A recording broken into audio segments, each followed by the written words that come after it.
नमामि यमुनामहं सकलसिद्धिहेतुं मुदा मुरारिपदपङ्कजस्फुरदमन्दरेणुत्कटां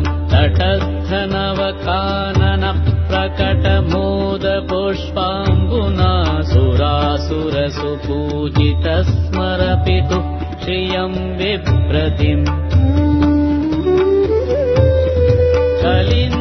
कलिन्दगिरिमस्तके पतदमन्दपूरोज्ज्वला विलासगमनोल्लसत्प्रकटगण्डशैलोन्नता सघोषगतिदन्तुरा समधिरूढदोल्लोत्तमा मुकुन्दरतिवर्धिनी जयति पद्मबन्धोस्सुता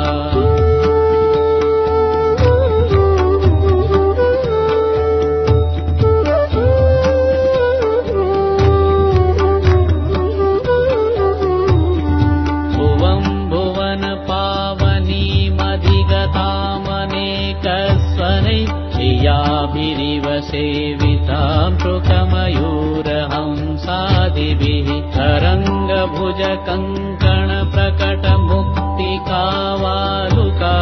नितम्बतटसुन्दरीं नमत कृष्णतुल्यप्रियाम्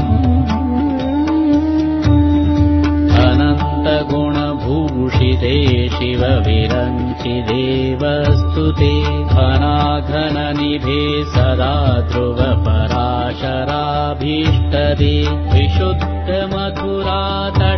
सकलगोपगोपीवृते कृपाजलधि संस्कृते मम मन सुखं भावय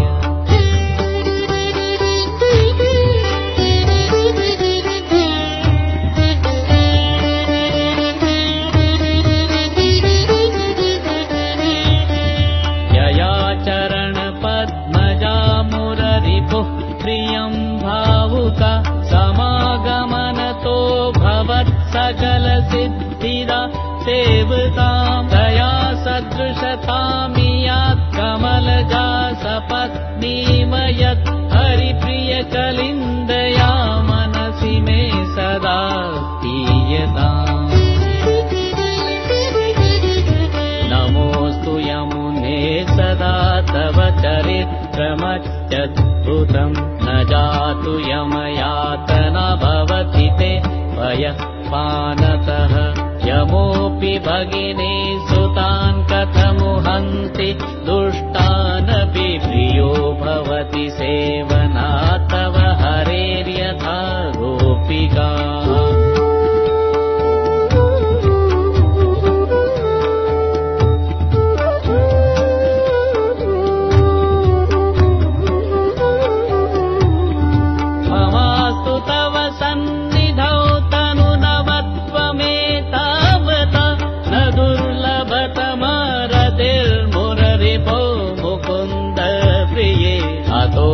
तव लालनासुरधुनि परं सङ्गमा तवैव भुवि कीर्तिता न तु कदापि पुष्टिस्थितैः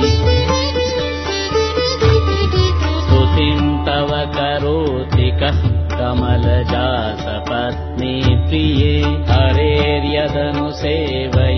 भवति सौख्यमामोक्षतः इयं तव कथाधिका सकलगोपिका सङ्गम स्वरश्रमजलाणुभिः सकलगात्रे जै सङ्गमः तवाष्टकमिदं मुदा पठति सुरसुते सदा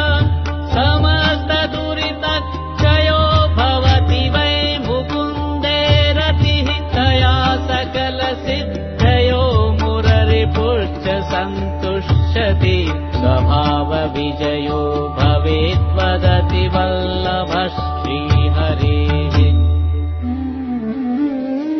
इति श्रीमद्वल्लभाचार्यविरचितम् श्रीयमुनाष्टकस्तोत्रम् सम्पूर्णम्।